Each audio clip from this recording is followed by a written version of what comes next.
Okay, folks, we're about to get started. Josh and Stephanie, I think some TV press may want the ability to record.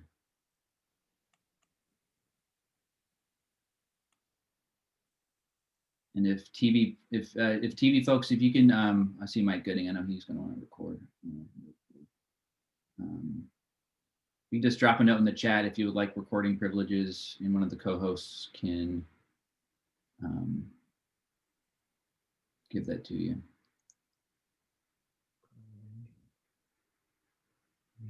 And for the staff that joined using the congressman's unique Zoom link, can you please rename yourself so I don't get confused?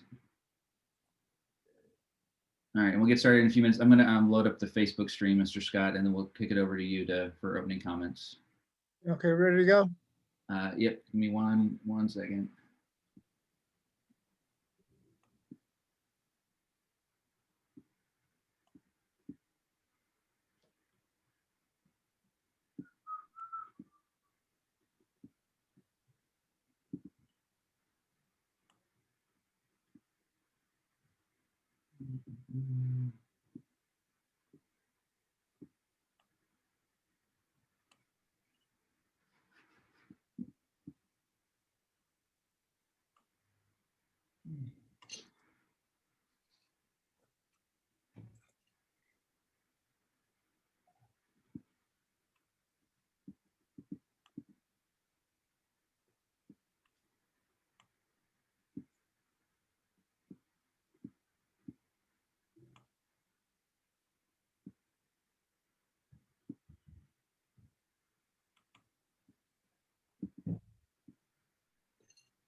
All right, Mr. Scott, floor is yours. Thank you.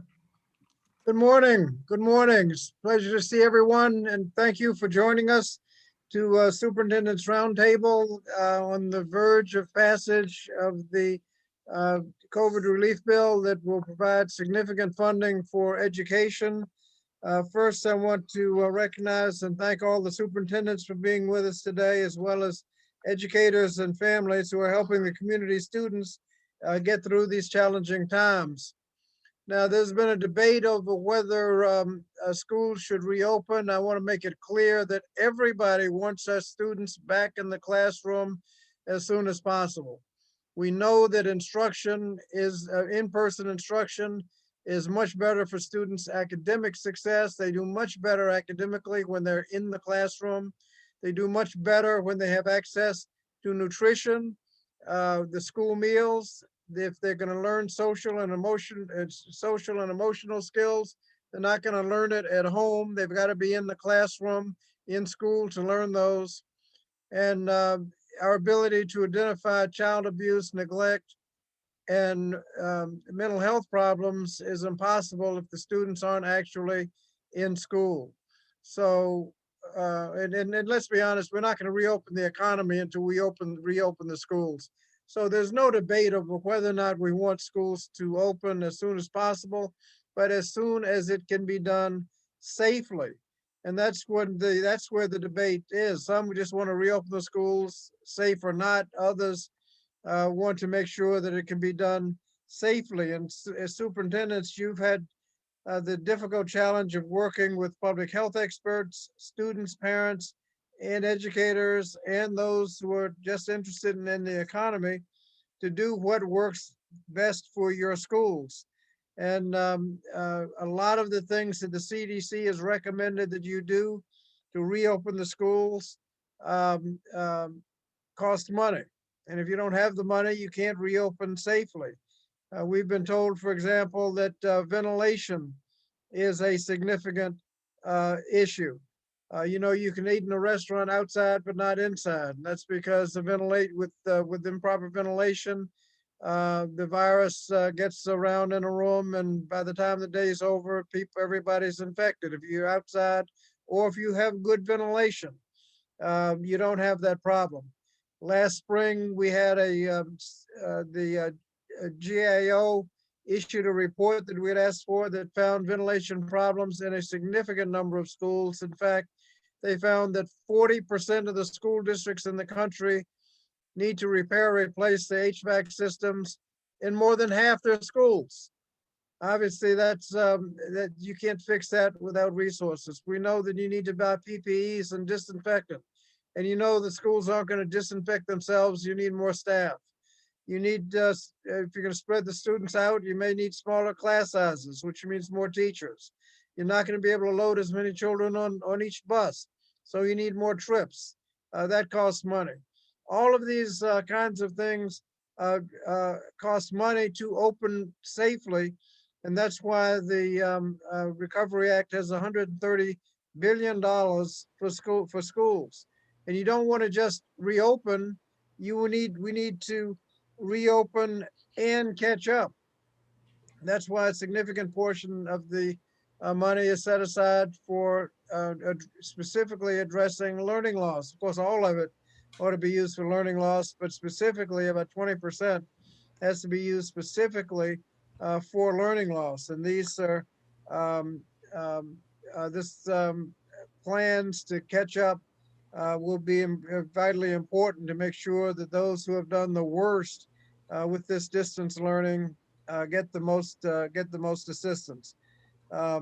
So that's what we're looking at. The other than the 20% set aside for learning loss, there are very small amounts set aside for a couple of programs. But by and large, the bulk of the money is designed to make sure that you can not only open, but open safely. And so I wanted to meet with you today to find out what your challenges were so that we can make sure that we're addressing those and to respond to any questions that you may have. So we wanted to start with a discussion and comments, and wanted to know who had anybody have any comments to make or questions that they may have. Anybody have any questions? We're gonna do this like class and just call on somebody.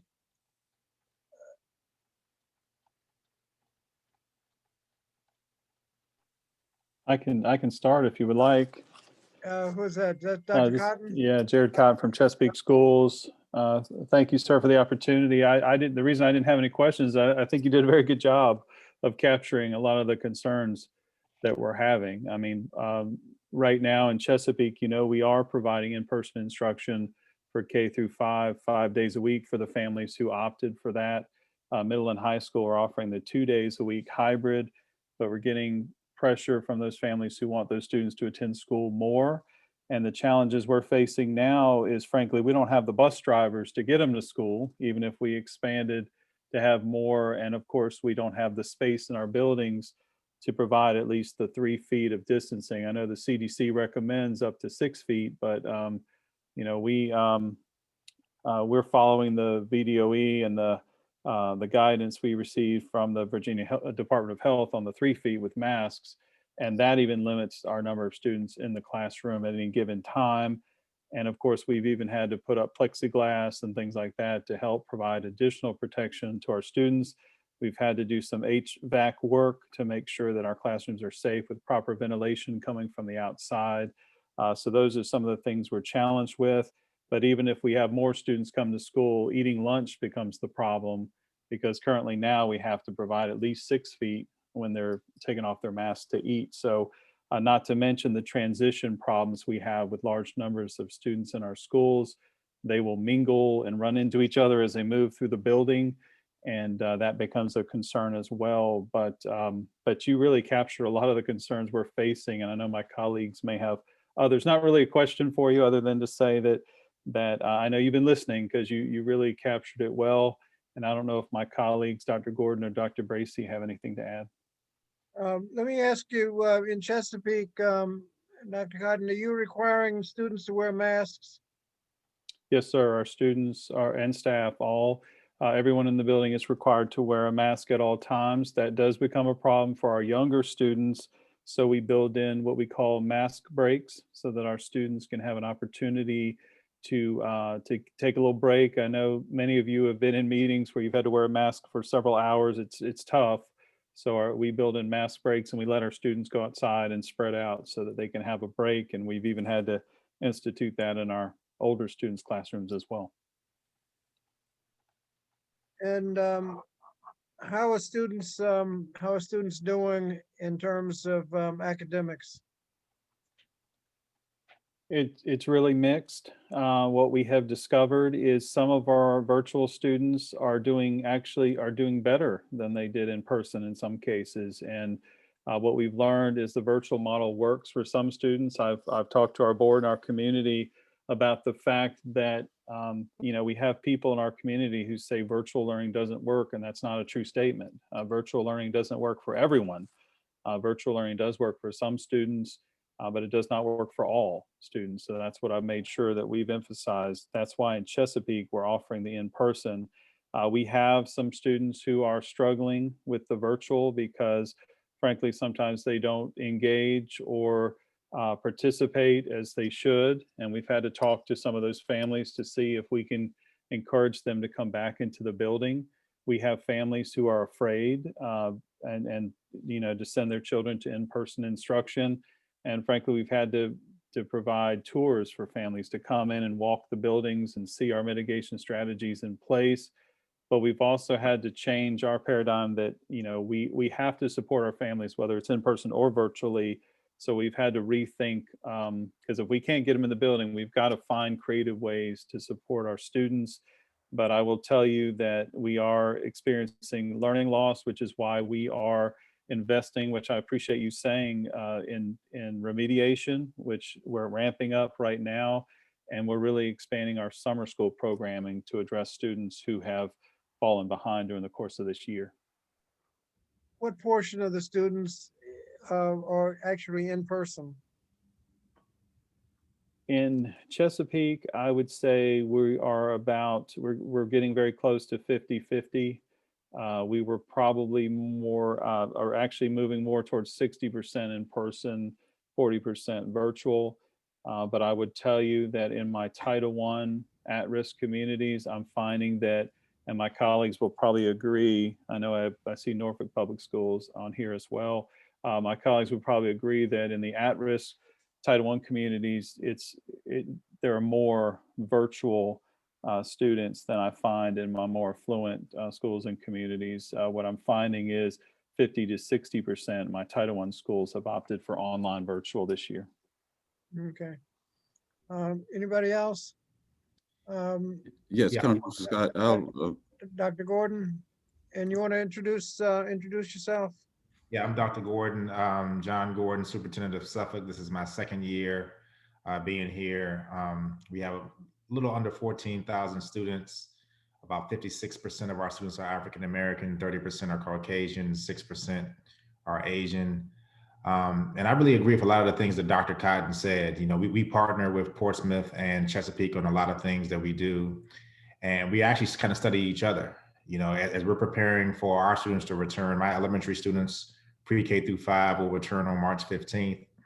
My secondary students, 6 through 12, will return on March 22nd. And we actually went to visit Chesapeake to try to learn some things, based on Dr. Cotton kind of being the pilot for us all and kind of seeing how things were going. And, I really agree with what Jared said about you looking at your communities. Right now, we have 57% of our families that have opted for their students to do the hybrid model. We're going to go 2 days a week on the AB format. Monday, Wednesday, Tuesday, Thursday, and Friday will remain an enrichment and remediation day. Since the school year has started, I've had my special education students that are in specialized programs attend. We have about 127 that have taken advantage of that. And we were attending 2 days a week, but when our metrics really jumped in mid-December, I kind of reduced it back to 1 day a week.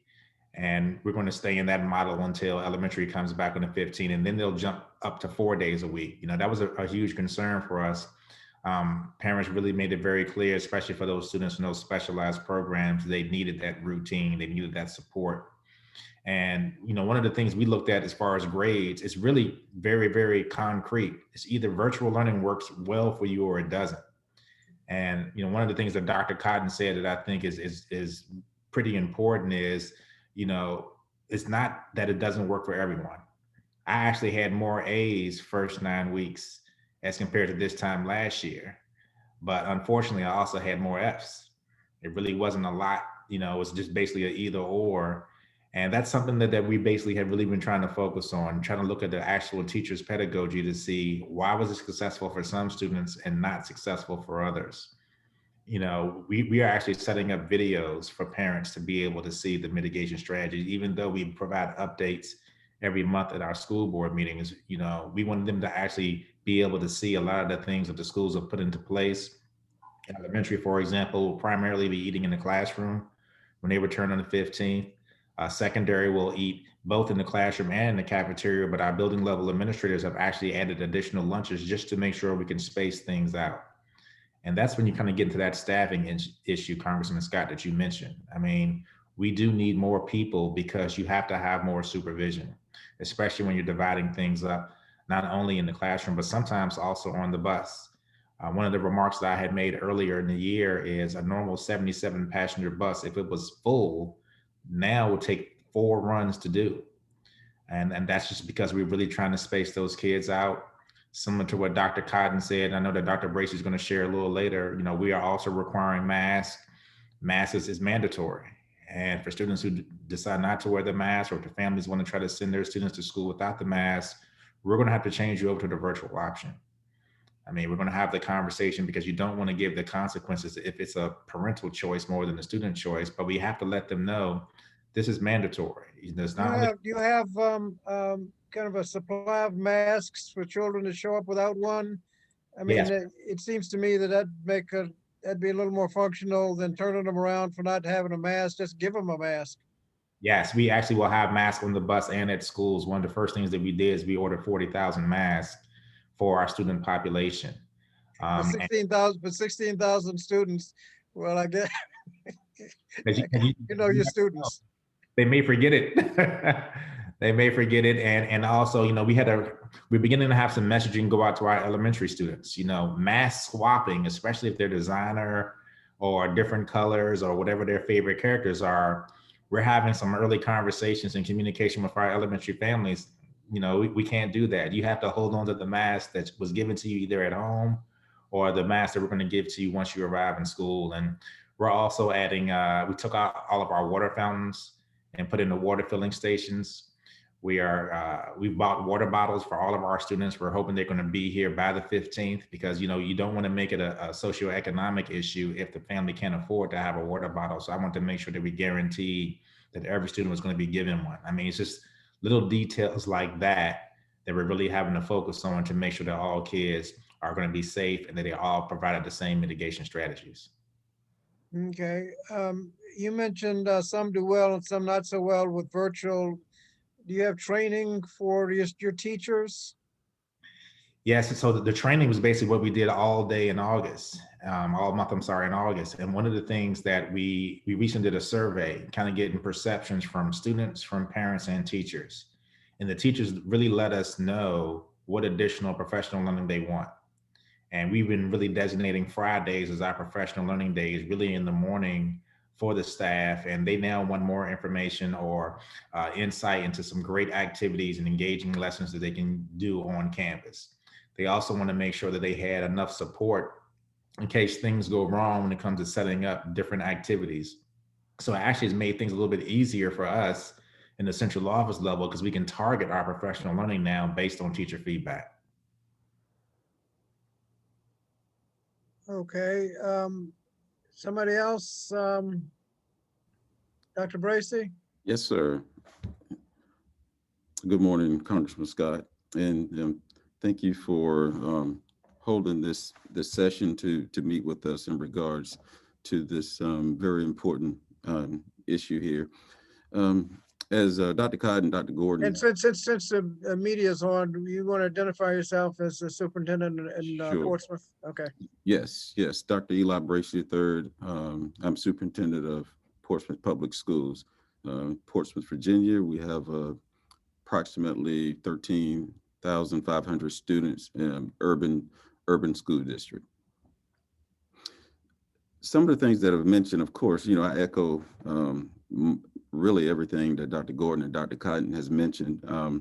Just looking at some of the things that was discussed, just starting with the mental health piece is something that we've looked at. First of all, Portsmouth, our board just voted last night to return to in-person instruction. So that was approved. We're going to be on a hybrid model with the pre-K through sixth graders, and they'll come back on April 19th. And our special education and English language learners will return on the 12th, and they'll be doing 4 days a week, full days, where the pre-K through six will be doing 2 days a week in person on a A/B schedule. So middle school and high school will remain virtual for the remainder of the year. And with that being said, we know that we're going to have to beef up our summer school program, which is what we plan to do. We're trying to have our summer school programs. We want those to be in-person offerings. One, because we want to make sure that our staff as well as students know that it's safe to be back in school. And we're trying to get them prepared to, when we come back in the fall, that we know we have to offer the virtual platform, but we want to encourage everyone to come back in. And we spent a lot of time sharing with our board all of the mitigation strategies that we will have in place, because that's one of the things that they were concerned about. I have one board member that does risk management in her job. And we talked a lot about filtration systems and so forth, but HVAC. So making sure we had the proper filters, where we're going to purchase any upgrades. I think every year most school divisions are doing something with their HVAC systems in their buildings anyway. But now adding the COVID piece on top of that, sort of specializes things a little bit, that you have to make sure that you have those filtration devices in place that will help mitigate those particular strategies. So that's something that we've been looking at. We made sure that we outlined, in order for her and the rest of the board members in our community to feel comfortable with that. We've done a big campaign here in our division around mental health for our students and staff. We launched a campaign, Here to Help, just to make sure that we got the word out, with us still being in a total virtual environment, that, hey, if you are struggling, you need to talk to someone. We made them aware of the resources that are available for them.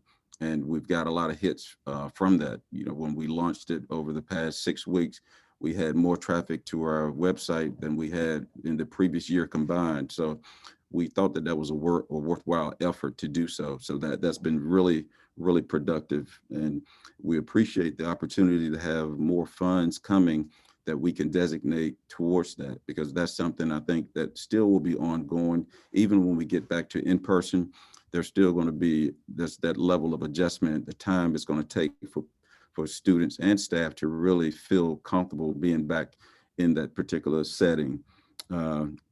Vaccinations are going well with our staff. We will, once we finish in the next couple of weeks, we'll have over 67% of our staff that actually took advantage of the vaccines that we were able to coordinate with our local health department. So we're very pleased with that. And that's another word. On the vaccination point, on a federal level, the president is trying to set up a situation where educators can get into a separate line and have get vaccinated so that they will be able to be safe going back to school.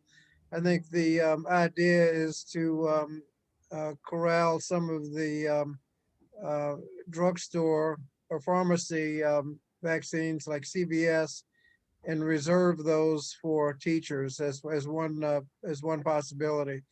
But that would be taken from a federal level, so that the state doesn't have to worry about what, in addition to the state allocation.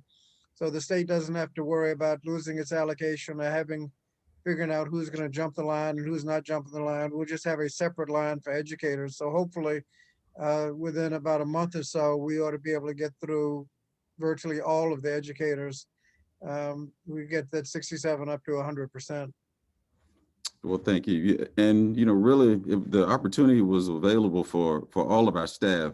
It was just, that was the percentage that actually took advantage of the opportunity to take it at the time. And as Dr.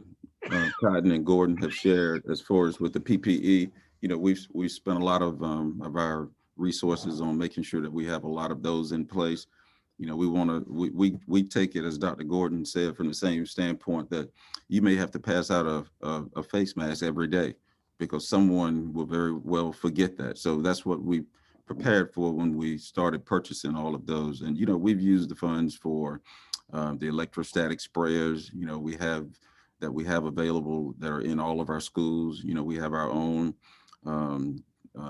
our deep disinfected team that comes around and sanitizes each building every 3 days, although it's done daily at the school level. We wanted to provide that extra layer of support to make our staff and community feel good about the things that we have in place. And we've done the visits as well. We visited Chesapeake as one of the school divisions since they've been back in, and looked at some of the models that they have in place as far as entry into the building, exiting the school buses, and how that works. And we've gone in as well and wrapped some of the urinals in the bathrooms so that can be as social distance as possible also. So just trying to put all the mitigation pieces in place so that everybody will feel comfortable when it's time to enter the building.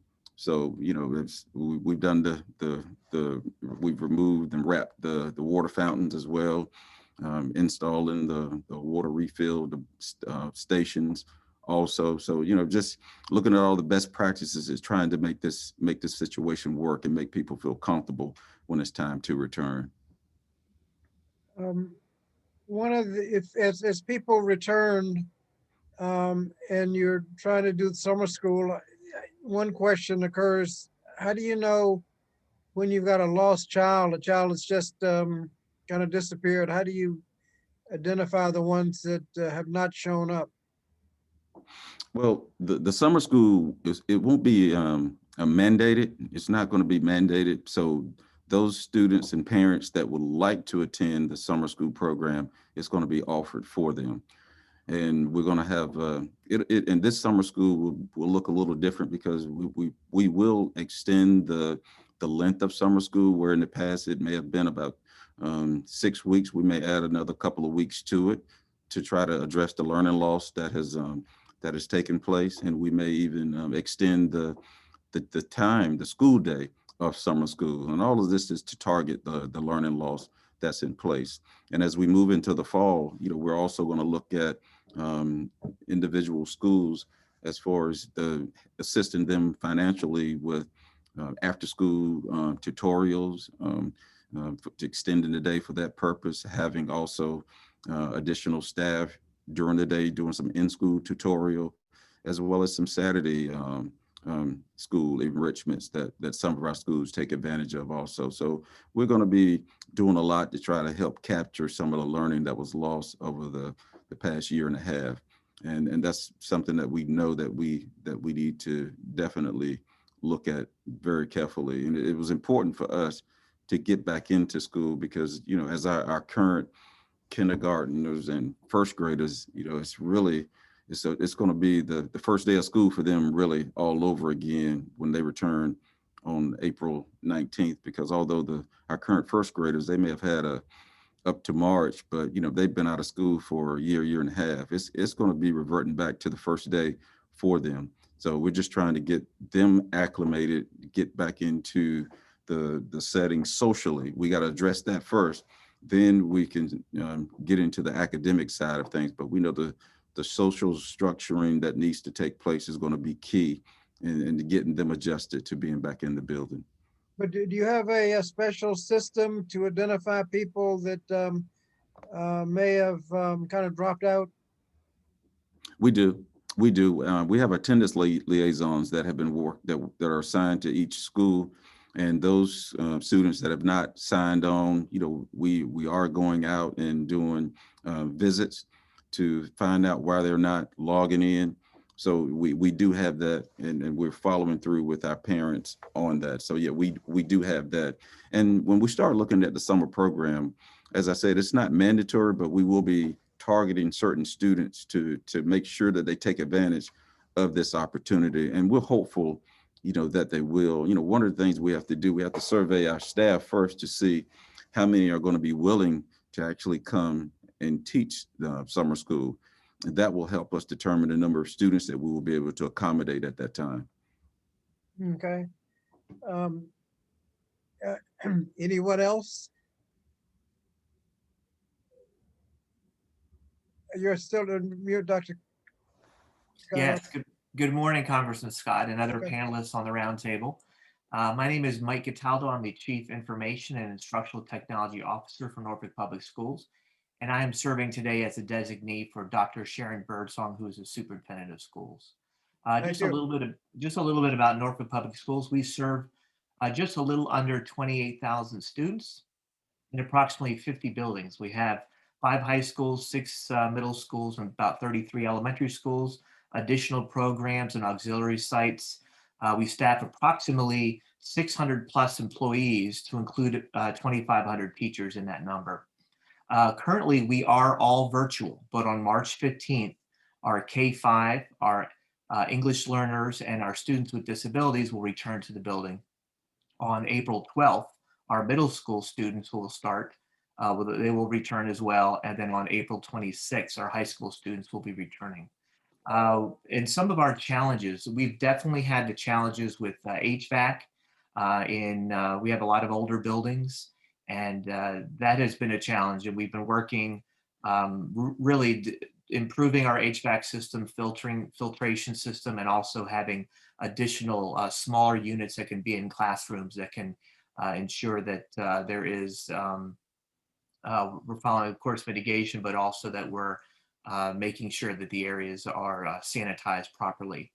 As far as technology goes, we have purchased thousands of Chromebooks. We took a 3-year one-to-one initiative and made it in about 3 months.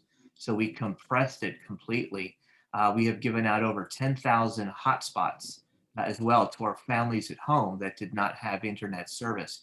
And currently we have those hotspots, and that we've also strengthened our infrastructure to allow for more of our computers off our system. And during since the beginning of the school year, we have been in our buildings that currently don't have students in them. We've been increasing our infrastructure there as well to make sure the Wi-Fi works when students come back to the building. As the other superintendents have mentioned, learning loss has been a big problem with us, as it's been throughout the country. And we are creating a more robust summer program for all of our students. It's going to be basic skills as well as enrichment. And traditionally, we had programs where students had to have an application, and there was actually a fee to that summer program. Those fees are all waived. So we are trying to really provide opportunities for all levels, pre-K all the way up to high school, where they have an opportunity to make up lost credits, do recovery of any type that they need, and all at no cost to our students. So we really feel that that's going to bring a lot of students into our summer school. But as I think Dr. Bracy had mentioned, we have an issue too with how many of our teachers are going to be wanting to do summer school. So in our most current budget, we've looked at increasing the amount of summer school pay for our teachers, increasing the amount of part-time pay to really try to get our teachers into the buildings over the summer. And I would say another big area that I think we've done well with is the teacher training. We provide teacher training.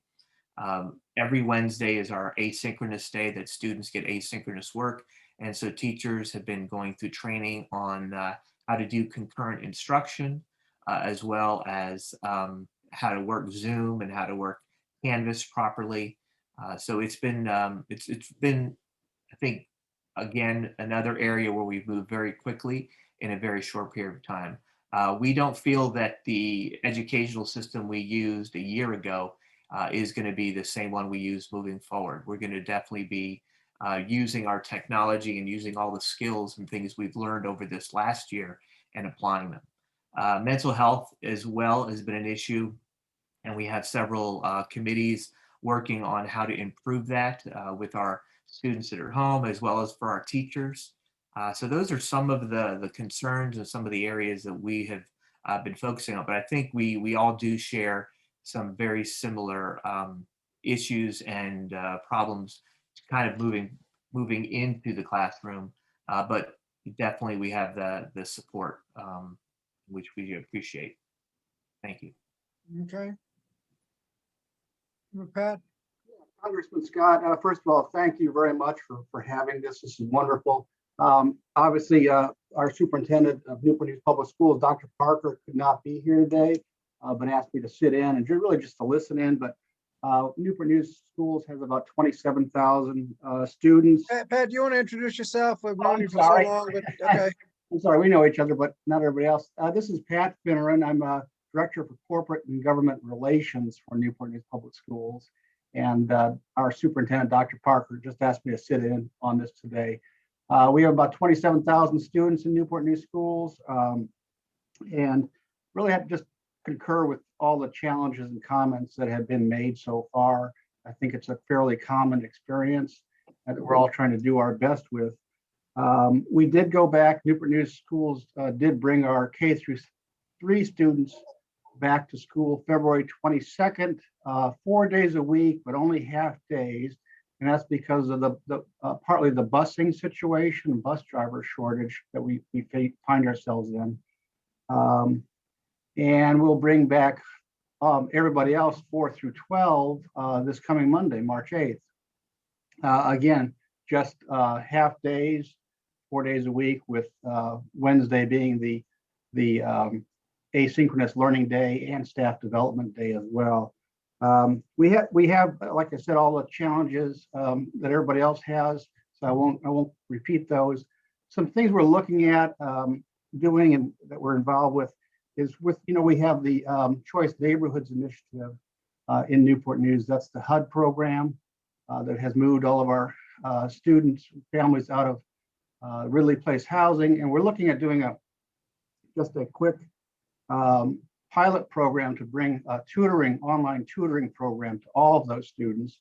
And we're actually looking at if it's successful, and we hope to know fairly soon, we hope to bring that into our extended learning, summer school maybe, and possibly more, because we think if we can find ways to extend their learning beyond the school day, we want to keep doing that. So that's one thing I hadn't heard mentioned. I'm sure a lot of people a lot of other school divisions are already looking at that. And with that, I just want to say thank you. Dr. Parker sends his regrets. He's actually right now in a meeting with probably a couple of dozen educators working on our summer program and our extended learning program. And he wishes he could be here, but felt he had to get that started. Thank you. Pat, are you going to be doing the Spark program this summer? Yes, sir. We are going to do that. And we are looking at beefing it up, possibly longer. And of course, adding virtual to it as well. I didn't mention that, like other school divisions, not all of our students have come back that didn't want to come back. And we have about 50 to 60% of our students who have decided to remain virtual at this point. Of course, at some point, we will have to have all of them back. But we're going to try to maintain a dual system through summer and actually through the whole school year. Although the state of Virginia has just passed a bill requiring that we go back to school in person and have the virtual option if possible. So, but Spark will happen. We'd love to have you part of it again. For those that aren't familiar with the Spark program, and I don't remember what all the letters, I know K stands for knowledge and recreation, what is arts, going backwards? Yes. What is it? Summer program for arts, recreation, and knowledge. Okay.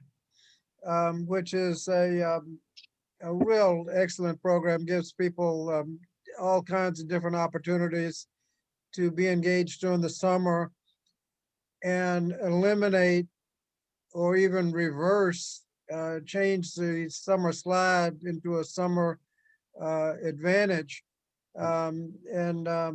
The numbers on the first evaluation looked good, and so we're looking for, we didn't, in the middle of a pandemic, it's kind of hard to evaluate, but we're looking for good things from the Spark program. One of the things that one of the challenges we've had in Washington is that there is a significant portion of members of Congress don't believe that any more money is necessary. And just listening to what you've been talking about, need for extra staff, need for additional transportation, PPE, disinfectant, summer programs that weren't there before. You can't put up a summer program for free. That there are a lot of things that you're going to be spending money on that you would not be spending money on but for the pandemic. Does anybody want to make a comment on how valuable the federal funds will be? Hopefully they'll be here within a few weeks, depending on what the Senate does today and tomorrow. What the value of the federal assistance would be, and what you can do that you would not be able to do but for the federal funds? Yeah, I'll go ahead and jump in first. I mean, Okay. these federal funds, Congressman Scott, are super important because I think one of the things, and I'm sure my colleagues would agree, is this is not a one-year fix. I mean, this is going to take 3 years realistically for us to kind of climb out of the conditions that were really put into place here in Virginia since March 13th of last year.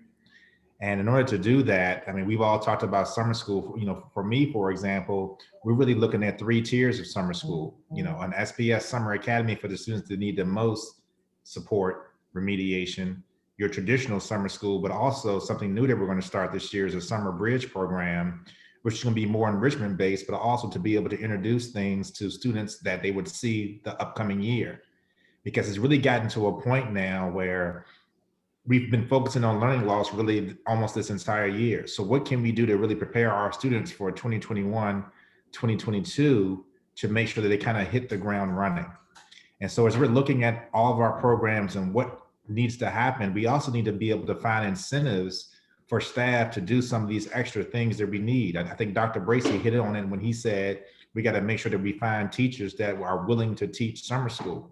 Well, sometimes you may need to have some additional incentive packages there in order to be able to do that, especially because of, you know, they've been teaching virtually and in person sometimes simultaneously, which creates additional stress.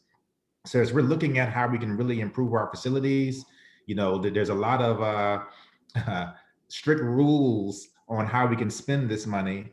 And so everything that we really have done has really been for one-time expenses. And so as you continue to build upon that, you need to still be able to continue a lot of those things for mitigation strategies and health and safety, not only for this year, but for the other years to come. I mean, the virus, even though numbers are trending downwards, we all know that it's still going to be prevalent, especially in our area. So we have to be able to make sure that this long-term plan that we have is not a one-year deal. It's probably more like a 3-year deal, to be honest, in order to kind of get us back to where we were before we had to close schools last March. Okay. Yeah, and I agree, Congressman Scott, with what Dr. Gordon said as well. And I think these funds are needed in order for us to do the things that we've outlined. And what everybody needs to understand, every school division is different. You know, my needs are not going to be the same as what Chesapeake has or what Newport News has. So the way we go about addressing these matters, my programs may look a little different and may cause me to need more staff or upgrade in facilities. As we talked about earlier, you know, yeah, we have older buildings here in Portsmouth, so we're going to spend a lot of money on trying to get our filtration systems together. You know, that's something that we've been looking at a lot.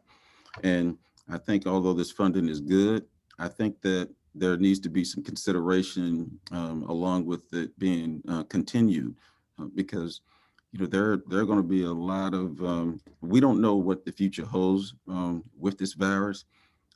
As Dr. Gordon said, maybe what 2-3 years, but we don't know where we're going to be in 2 or 3 years. So I would think a continued source of funding, at least for the foreseeable future, whether you want to put a number on it, at least 5 years. I mean, it would be great, and it would be good to know that for us ahead of time that this funding is going to be reoccurring at least to a certain point, so that we will know how to spend and plan along with what we need to do to make this happen.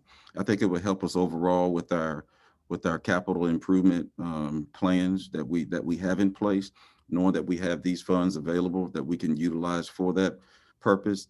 I think it would be good for us to be able to share with our locales that, hey, look, we're going to have some funds in that we can utilize for buildings and grounds and upkeeping with some of the mitigating factors that we need to have in place.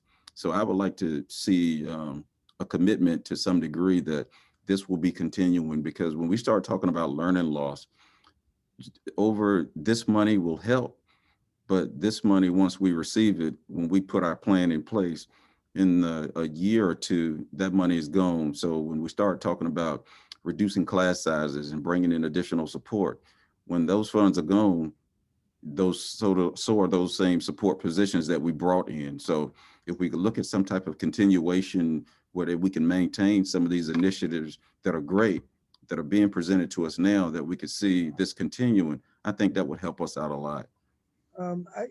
I think the challenge, we have a number of challenges on that. One is the school systems have to show that the money made a difference. And so if that takes place, it'll be an easier sell. But the amount of money we've been able to get for the past 12 months has been exceptional compared to what usual federal funding has been. Annual funding for Title I, I think, is in the $16 billion range. And we've got $130 billion going out in according to the title, essentially it's according to the Title I formula. That's going to be hard to replicate on that order of magnitude unless we can show that it made a profound difference, and then we've got something to work with. So we're going to do the best we can, but if we can show that it made a difference. And one issue that keeps coming up is the question of assessments. We won't be able to show anything if people, several states have asked for waivers on assessments again. So if students are behind, we won't know how much or who they are or which school districts have totally failed and which have done well without some kind of assessments. Now, what kind of accountability designating schools as failing schools because a subgroup failed, that doesn't make a lot of sense in the middle of a pandemic, because everybody's going to fail at some point or another. The idea that you don't have assessments means you don't know really how the students are doing, or how much difference you were able to make with the funding that you got. So we're looking forward to robust assessments so that we can find out first how bad the situation is, but second, how much we were able to address the problem with the federal funds. Right, and I think that was the key to what you said with the assessment piece. Yes, when we start the full assessment again, you will see the gaps and the loss that's there. So when you say how bad it is, it could very well be bad. But then if you're going to be looking at the assessments and expect over the course of a year or two for everything to be back to normal or where we were before this pandemic, I don't think that's realistic, because you got to look at it with us being out since March of last year. that it's going to take a lot of time for us to make up this gap academically with some of our students, particularly for a district like Portsmouth that is, 76% free and reduced lunch, urban environment, kids who already struggle academically anyway. So we know that we have our work cut out for us.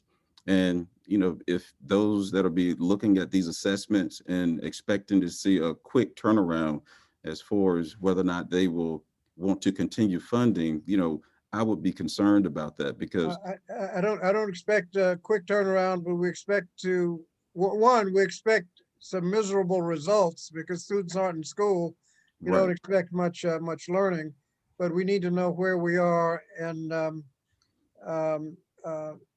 whether or not the money made any difference. I understand, Josh, did you want to see if the press had some questions? Yes, we have a few members of the press on the line, and at this time, we will open the floor up for press questions. If you do have a question, please click the raised hand button, and we'll take as many questions as we can get to. If you are asking a question, please do let us know which outlet you are from. And with that, please click the raised hand function if you have any questions. And while we're waiting, let me ask another question. Nothing came up about students with disabilities who have been particularly challenged during the pandemic. Does anybody want to say a word about what we should be doing what more we should be doing with students with disabilities?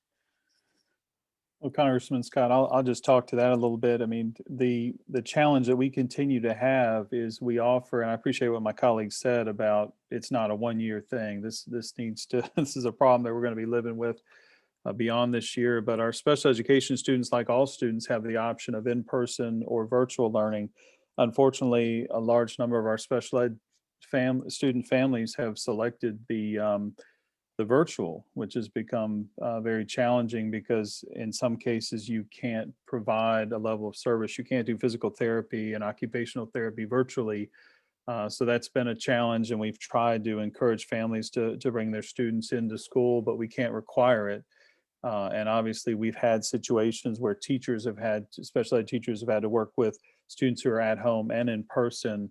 And then some of the virtual programs, I know Virtual Virginia, for example, that's being offered, they really don't provide the level of support that our special education students need. So that is a concern. I will tell you in Chesapeake, just like in the other school districts I heard today as well, our priority has always been our special ed students to provide more in person. In Chesapeake, students with 90% of their support that they need for special education services, they're in school 5 days a week, regardless of what grade they're in. And we also are prioritizing special education students to have additional days in the building. So we've provided that, but the reality is if parents don't want their children in the building, we have to find a way to provide that support virtually. And that's a challenge because that may involve software, it may involve additional resources and support that will need beyond a one-time expenditure. So that's a challenge that we're facing. There are some good software programs out there that are helpful, but of course we need funding to maintain that. Okay. Any other comments on special ed students with disabilities? Well, if not, I want to thank, this has been very helpful. And one of the things that without prompting, you've indicated a lot of things that you're doing to make the schools safe that cost significant and have significant costs in terms of resources needed.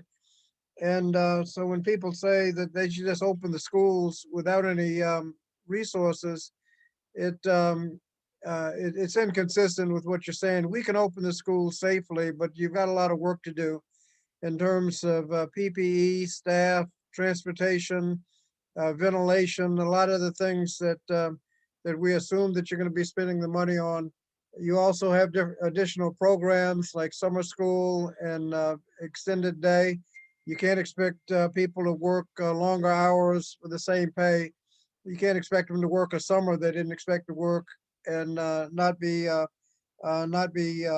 compensated. So you pointed out a lot of areas where additional funding will be necessary, and pointed out that if when people lose a year's worth of learning, you can't make up for that in 3 months. So we're going to do the best we can to be there again to make sure you have the resources to do everything that you need. Does anyone have any final wrap-up comment? Congressman, can I just add a couple Dr. quick Cotton? things that, Okay. that I didn't say earlier? We appreciate the one-time funding we've already received, and like I heard our colleague from Norfolk say, you know, we purchase one-to-one technology devices for our students in record time. But as you and I have talked about in the past, it's access to internet and Wi-Fi. And if we continue to have students working from home, we've had to purchase hotspots, and it's an annual cost. I think of about 2,500 hotspots and services we paid for 12 months for these families to have access to internet and Wi-Fi at home, because we don't want that to be the issue that students can't work from home if they don't have access. So that's an ongoing cost that we'll have to manage moving forward. And the only other staffing cost I want to make sure we emphasize is the incredible amount of time. See, my colleagues who are coming back to school will find out very quickly the amount of time that we put into contact tracing. And that's our nurses, and with our local health department, we have a school epidemiologist who works with us. But the amount of hours that our school nurses and clinic assistants spend calling families, following up with families, putting folks on quarantine based on close contacts is a lot of time and hours, well beyond what we pay them for. So I just wanted to put that out there as just another area that's a cost area that I failed to say earlier. So I want to make sure that was captured in your list of cost. Well, there are a couple of specific things in the America Rescue Act that deal with this. One is significant funding for the E-rate so that connectivity can get paid for. And another is a separate fund. Regrettably, they took it out of the elementary and education money, but they set it aside for connectivity, which E-rate can pay for the connection, but it's a little unclear whether they can pay for the Chromebook, whether they can pay for the hotspot device, so that those kinds of expenditures can be covered, so that every student has an opportunity to learn. You don't have that opportunity if you don't have the device and if you don't have the connectivity. So that is specifically provided for in this bill. And hopefully, as we speak, the Senate is moving it along, and we'll just have to see in the next couple of days. Anything else, if Dr. Yeah. Gordon? Yes, sir. Thank you. And I just want to echo, first of all, by saying thank you for giving us this platform to really give you a perspective on what the practitioners are actually doing and give you a realistic view on the challenges that we're facing. And I really appreciate Dr. Cotton mentioning the technology piece, because that's something that also needs to really be discussed with the locality itself. I mean, I have 2 boroughs here in Suffolk that once you get to a certain mile marker, even though we have 1,100 hotspots, it doesn't matter. You know, and we've basically have had to open up external Wi-Fi's at our schools and other places. And then because of the virtual learning component, because I'm sure all of us are going to be planning to have some type of virtual academy or something next year, because we're still going to have families that won't want to return back 5 days a week. One of the things that we're doing in Suffolk that we're using some of the money for is making sure that we have interactive whiteboards in every classroom. And so looking at 1,100 teachers to do that, you know, sometimes becomes a challenge, mainly because the supply and demand. I mean, us ordering things right now, in some cases, Congressman Scott, is a 6 to 9 month waiting list. And so that really makes things challenging as far as making sure that we have the tools and the resources that we need to start the year, which is part of the reason, again, why, you know, consistent funding coming from the federal level will probably be very important, because we have to make sure that whatever we buy, in most cases, we will not be able to absorb that into our operational budget in the next coming years. And being able to really list that out, making sure our community understands the challenge. That's one of the things I really wanted to mention. Sometimes our community members don't understand that school is going to look different. It's going to be tremendously different than what it was in March. And we all talk about the social emotional side of it. But in the end, our primary goal is to make sure that our students and staff are safe. And Dr. Cotton mentioned the contact tracing for nurses. Our HR department has been overwhelmed with the contact tracing for staff.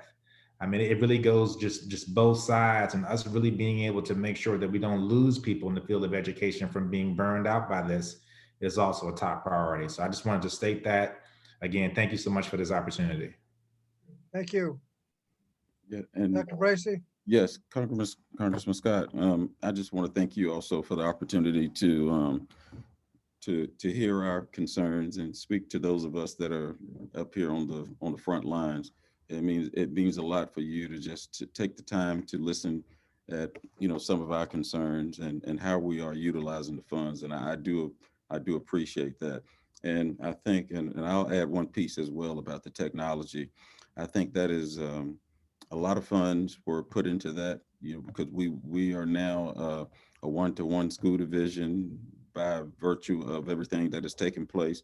So a lot of funds have been utilized for that purchase.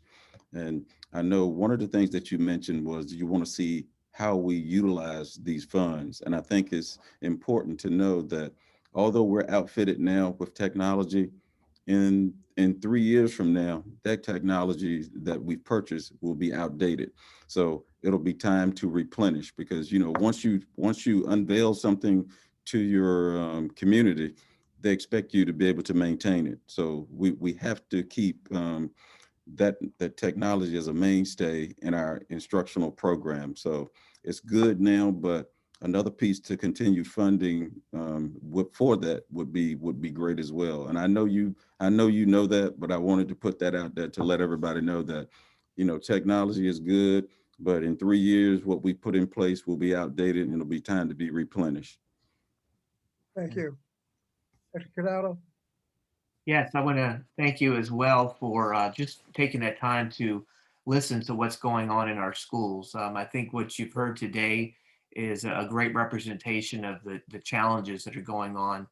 And many of us have the same challenges that are just, due to the pandemic, we're just trying to get through and make sure that we have an educational system for our students. And I do think that, as Dr. Bracy had mentioned earlier regarding the technology, that's a big piece. And as Dr. Cotton had mentioned too, with the Wi-Fi's and the hotspots, those are all things that are recurring costs. There's a very definite life of those devices.